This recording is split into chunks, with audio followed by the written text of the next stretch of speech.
Ivy, kahit masayang usapan natin, minsan mapapaisip ka na parang ang mga alaala mo ay iba sa totoo. Totoo. Memories that are not true. Real ba yan o guni-guni lang? Nako, alamin nga natin yan dito sa Share Mo To.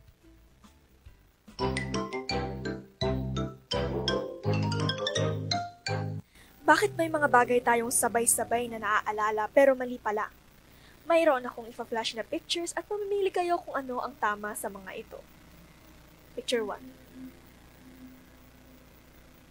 A classic. Most remember the spelling as a Berenstain with an E, but it's actually Berenstain with an A. Picture number 2. Many remember Pikachu having a black tip on its tail. But nope, it's all yellow. Picture number 3. Did the Monopoly guy have a monocle? People swear he did, but he never had one. Picture number 5. This famous line from Snow White is actually magic mirror on the wall. Picture number 6.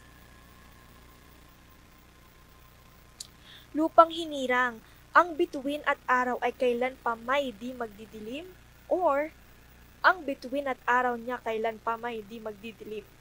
The nya is often dropped or misremembered.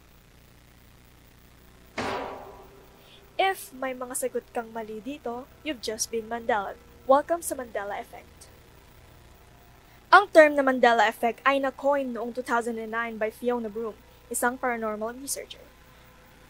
May naganap na isang conference kung saan napag-usapan na maraming tao ang naniniwala na si Nelson Mandela, a South African anti-apartheid revolutionary, political leader, and humanitarian who became a global symbol of peace, justice, and reconciliation, ay namatay sa kulungan noong 80s. Pero in reality, he died in 2013. Mula doon, Fiona realized na hindi lang siyang nag-iisa. Thousands remembered the same thing.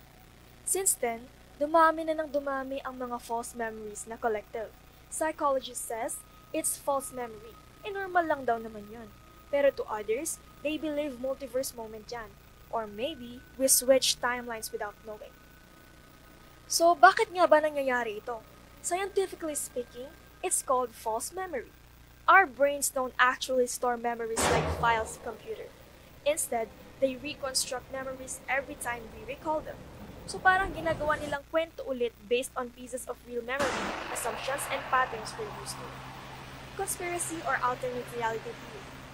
Some believe that Mandela effect is evidence of a glitch in the matrix, that we may be living in a parallel universe or alternate timelines. Sabi ng theory na ito, maybe we're shifting between different versions of reality, kaya yung memory mo from Universe A, hindi tugma sa reality ng Universe B. Kung sabay-sabay nating naaalala, mali ba talaga? O may nawala lang sa version ng mundo natin? Yun pala ang Mandela effect. Nakakatuwa, in fairness. Yung parang, ang akala mong totoo, hindi pala. So parang si Pikachu, di ba parang ang alam ko may stripe siya. Yung meron siya dun sa may... Wala pala. So I just got Mandela. Oo. Pero kilala ko si Mandela eh. Sino? Yung lalaking lumabas kanina na nauna, si Mandela yun. Iba yun? Siya yun, di ba? Mandela? Di ba? Pati kayo hindi nyo naintindihan.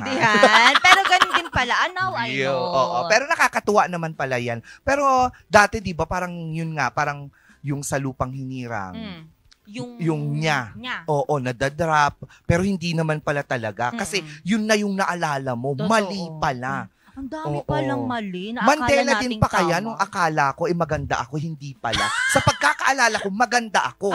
Pero ang katotohanan, hindi. So I just got Mandela. Charet!